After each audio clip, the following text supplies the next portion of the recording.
What is going on? Good afternoon, good evening, good morning, depending on when you are watching this. My name is Jeremy Hecht, and apparently this is an episode of Certified Cover Boy. I had the nickname from the bigger picture. If you guys watch on there, I have a podcast with Elliot Wilson and DJ Head. Some people know me as a likable white boy. Others know me as CCB, Certified Cover Boy. And I said in my last video where I spoke about Drake and his 100 gigs part whatever it is, part 10, and I asked the comment section what I should name my weekly show, which will be every Sunday. So after the bigger picture on Saturday, we will have the mid-sized picture on Sunday, and I asked what I should call the videos, and you guys said you wanted it to be called Certified Cover Boy. So this is an episode of Certified Cover Boy. This is an interesting topic to me. I've been wanting to say something about it. It didn't get brought up in our last podcast, and I doubt it will be brought up in our next podcast. I'm filming this just for reference earlier this week because I'm going to be out of town, but I wanted to make sure I got a video out for you guys. Anyways, if you do like the video, I'm not making any money off these videos, so I would just appreciate your support. If you like it, if you share it, you can follow me on Instagram or Twitter at Jeremy_Hecht, or both. Why not? But without further ado, let's get into it. This is hip-hop's white pivot foot problem. All right. So a couple weeks ago, Tyler, the Creator, sat down with Maverick Carter for an interview. And now Tyler is very rare with his interviews. He doesn't do them very often. So anytime he does do them, it means he has something he wants to say. Or, in this case, maybe he has a relationship with Mav.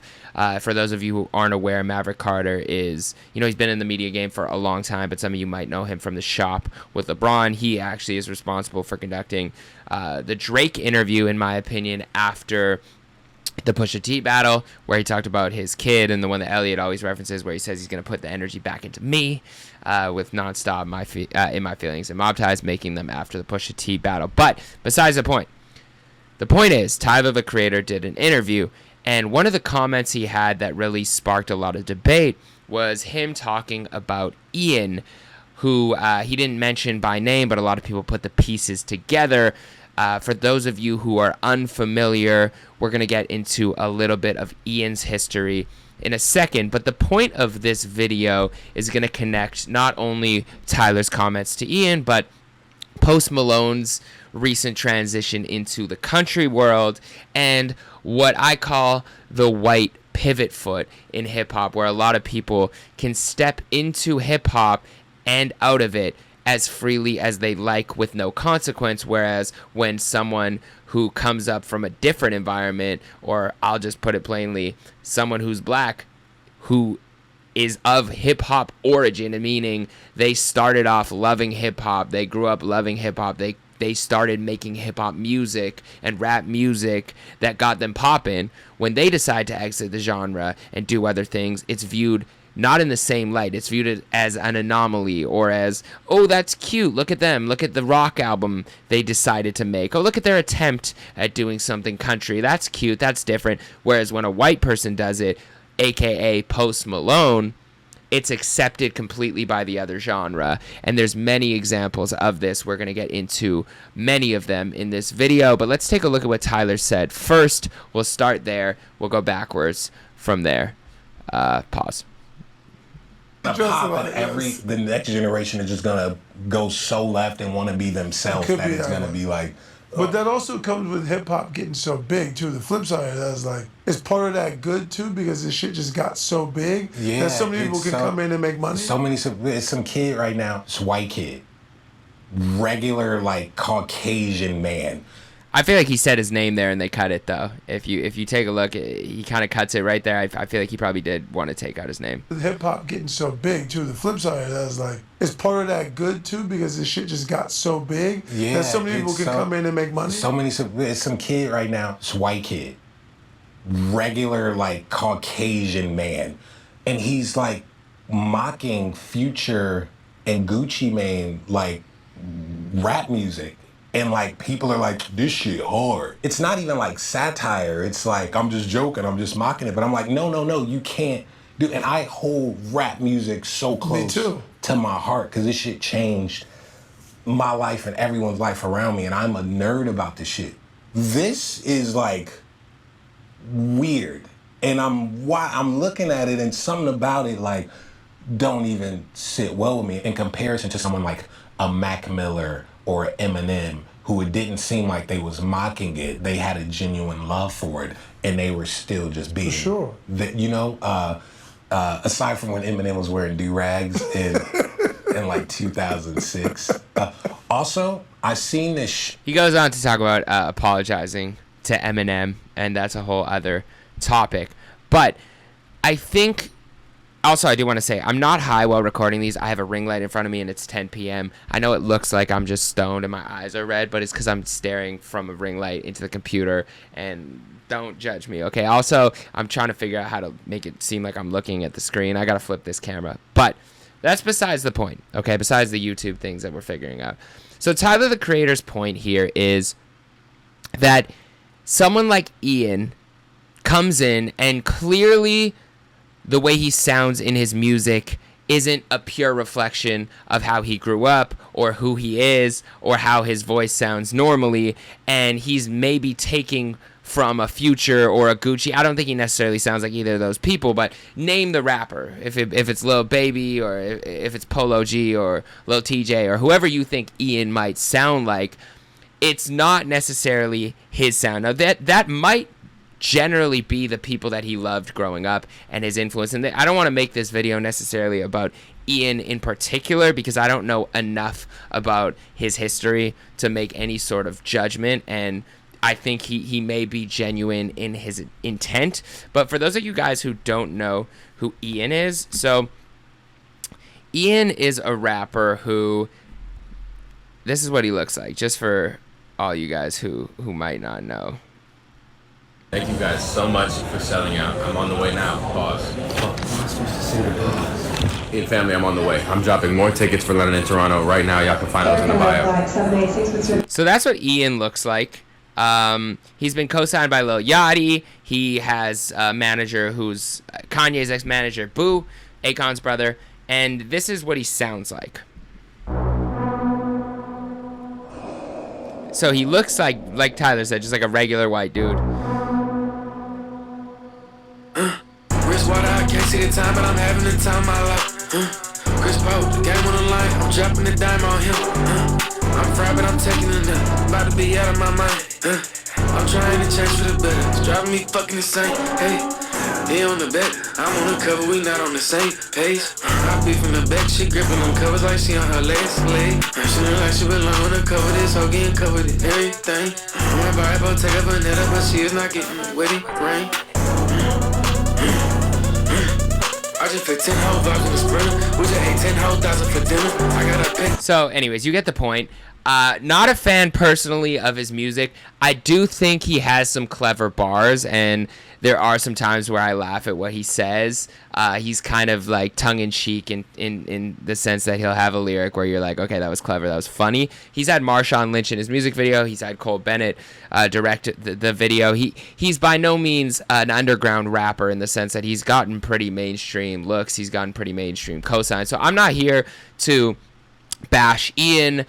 In fact, I wish him nothing but the best in his career. I don't have any problem with Ian as a rapper. Now, what I will say is Ian is a great example of somebody who, let's say Ian decides to step foot outside of hip-hop. And looking like he does, it wouldn't be shocking to anybody. But let's just say this kid decides to, he made fun of obviously the classic meme with his mixtape cover. And to be fair, he's been at it for a long time, relatively speaking, but at least a few years of producing. He was working with people behind the scenes. If you go back down on his SoundCloud, he made Chief Keef remixes, and he produced for other artists first and then is making his own music. I'm sure he has some industry backing. He's not hiding from his suburban roots, clearly. But what I'm saying is, if Ian were to take himself as is and started making country music or pop music or decided to be an actor and go into movies, it wouldn't be looked at in any sort of way. It wouldn't be looked at as an anomaly. It wouldn't be looked at as, whoa, he's really branching. It'd be like, oh, Ian, there he goes. All right, good for him. And he'd be welcomed, and the white pop crowd would welcome him in, no problem, if the music was good. That's not the case the other way around. Remember when Lil Wayne made a rock album, right? Some of you guys might remember this, some of you guys might not, depending on how old you are watching. But Lil Wayne made a rock album. He had a song with Eminem. He had a couple, he was, branding himself with the guitar. I liked a lot of it. Drop the World was great. I didn't like a lot of it as well at the time. I'm sure I'd have to go back. Prom Queen. But it wasn't taken in by the rock community as wow, even though Wayne really did appreciate the culture and wanted to make a true rock album with his flair on it, it wasn't like this was played on rock stations. It wasn't like this was viewed as more pop. It was viewed as a hip-hop album. It was viewed as a rapper making a rock album and still is a rapper. Now go sit back down in your box. And I think it's been happening time and time again when Beyonce... This isn't even just a hip-hop thing. It's maybe just more of a black thing. But when Beyonce dropped a country album, it took a while before this was even embraced by the country world. And it still wasn't embraced in the same way that some people in other genres have received when they've left hip-hop if they're white. I mean, the same thing happened to Shabuzi. And he has now the number one song, but it took Beyonce putting him on to get there. Even the Lil Nas X thing, love or hate Lil Nas X, when he was trying to make a song, he was denied from the country Billboard charts, and that actually helped blow him up, and that helped blow up Old Town Road in the first place. Now, let's go look at Post Malone, on the other hand. Post Malone, when White Iverson came out, this is what Post Malone looked like. This is how Post Malone was presenting, okay? He was a rapper. He was a hip hop artist. There's no doubt about it. White Iverson, he's not running away from his race, but he definitely is leaning into a hip hop image. If we look at we got the Rolls Royce. It's funny because him and Ian actually both have videos in the desert with a truck, with a nice truck, dancing around and singing around a desolate area with a nice truck. I don't know if it was the same one. Did Ian have a Rolls Royce too? I'll save you in case some of you guys didn't want to hear it again. I just wanted to see if this is actually parallel. No, it doesn't look like it. Looks like a Land Rover, but funny nonetheless. But anyways, this is how Post Malone, he had the gold chains, he had the braids, he had the gold teeth. He even had a whole song with Go Flex where he was talking about it, right? And Post Malone, when he decided he no longer wanted to really associate with hip hop, and his last album, he is the number 2 song in the country right now, I believe. Let's see. So we have Shabuzi. Shout out to Shabuzi. Like I just said, he has the number 1 song. Also references Jaquan. So Jaquan got some royalties off there. So shout out to Jaquan. But I had some help. Post Malone featuring Morgan Wallen. He had some help from his country white friends to get to that number 2 position. But nobody batted an eyelash. Even though Post Malone has face tattoos more than most rappers, okay, and he looks like a degenerate. He looks like he hasn't slept in 10 weeks, and this is no shout to Post Malone. I actually really, really enjoy his music. But I'm just saying, image-wise, he was fully, even with that, he was fully accepted into the pop world. When Post Malone drops a new song, even if it's hip-hop oriented or hip-hop leaning or hip-hop inspired or trap inspired, it goes onto the pop stations. But a rapper who, even like someone like a Wayne, he's not getting the pop station look, and you could say some of it has to do with the lyrics potentially, but there's something more going on there, and I'm calling it the white pivot foot. Okay, so Post Malone, this is what he looked like then. This is what he looks like now.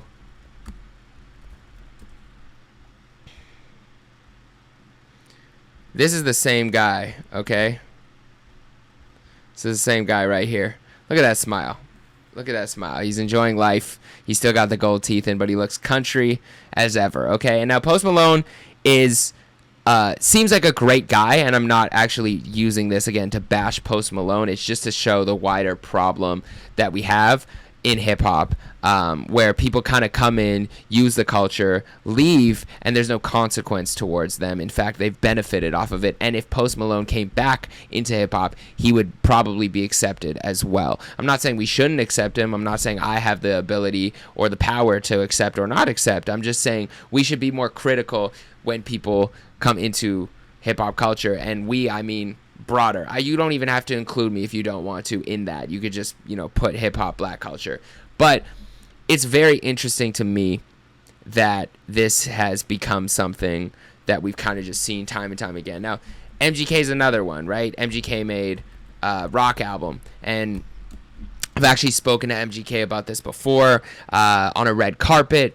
At an event, a Billboard event, and he was actually my question that I was asking him was actually about coming back into the rap world. That's how I worded it, and he got pretty offended that I even said he left hip hop, and we had a whole back and forth disagreement that I've never posted. Maybe one day I will, and I'll speak about it in more in depth. But shout out to MGK. I'm a fan. I actually do think he's one of the best. On the mic, I think he's extremely talented. I think he had a great diss towards Eminem, even though Eminem did get the W. I think MGK came closest that maybe anyone's ever come to really putting a dent in M's armor.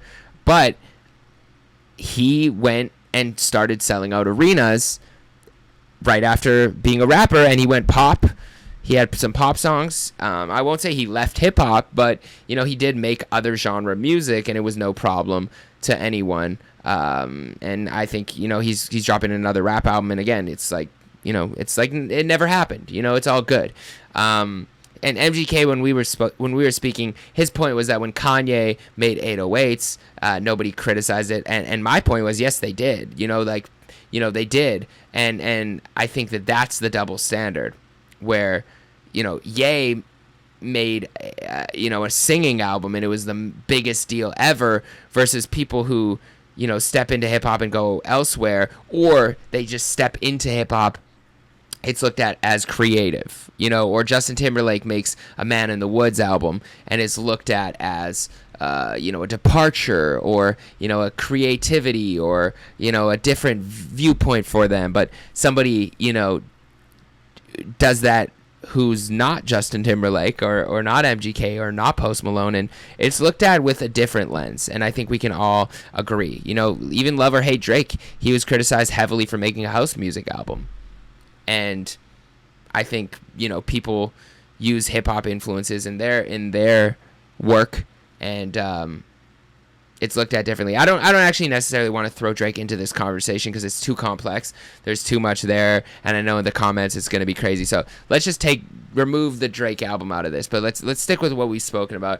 And let's go back also, Miley Cyrus. Remember when Miley Cyrus came into hip-hop, and she had this whole movement, right? And she used Mike Will, and Mike Will produced some hits for her, and actually Don't Stop. I love that song. I still play it. It's a banger. Okay, no pun intended on her album. But, then she got what she needed out of hip-hop and went back to country and pop, and has never really looked back since. She's dabbled. She had a song with Sway Lee, but it wasn't, a problem. It was just like, oh, Miley's going hip-hop, and then look at her go, And I just think there's something to this whole thing that I think we just need to be a little bit more critical about, and we just need to have conversations about. I don't know the answers to this. I don't know necessarily what we should do. As somebody who's white in hip-hop, I'm just very cautious of it, and I do know my privilege when it comes to, I could easily go do, pop red carpets, and I can do movie red carpets, and I can interview celebrities of all sorts, and it's not looked at in a certain way, and I could still come back and do a hip-hop red carpet. In fact, I probably will do other red carpets. I've done Billboard red carpets. I've done, the AMA red carpets. I've done things that are outside. I've done Netflix red carpets. I've done things that are outside of hip hop. But the thing that I try to be very cautious of is that I do try to bring hip hop to everything that I do. You know, I love this genre. I love this culture. It's been what I was passionate about growing up, and it's the culture that's been accepting of me, has given me a job, has allowed me to do what I love every day. And what I want to do is, you know, even love or hate him in the same way that Joe Rogan does with MMA, where he'll be speaking to somebody about, you know, ancient aliens, but he'll bring MMA or, you know, his interests into that conversation.